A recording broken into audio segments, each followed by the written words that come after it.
নমস্কার বন্ধুরা, আমি মমিতা ডালাস থেকে আপনাদের সকলকে স্বাগত জানাচ্ছি।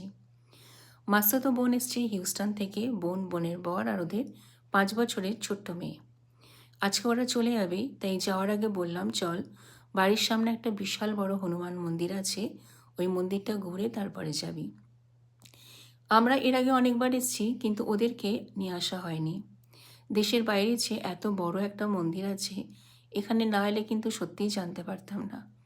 সব রকমের দেবদেবী এখানে আছে, তবে প্রধান হলো হনুমানজি, গণেশজি, রাম লক্ষ্মণ সীতা, রাধা কৃষ্ণ, মা লক্ষ্মী, নারায়ণ। এছাড়াও আছে ভিসা টেম্পল। ভিসা টেম্পলের সামনেও কিন্তু বিশাল বড় লাইন। অনেকেই এখানে মন্দিরেরগুলোর সামনে চারপাশ দিয়ে 108 বার, কেউ 11 বার, কেউ 21 বার বা কেউ 51 বার এরকম গোল গোল করে ঘুরছিল। মন্দির দর্শন করে আমরা গেলাম মন্দিরের সাথে লাগোয়া একটি এরকম খাবার জায়গা আছে। এখানে সম্পূর্ণ নিরামিষ খাবার দাবার পাওয়া যায়, আর বেশিরভাগই হচ্ছে সব দক্ষিণ ভারতের। তো খাবারের স্বাদগুলো খুবই ভালো ছিল।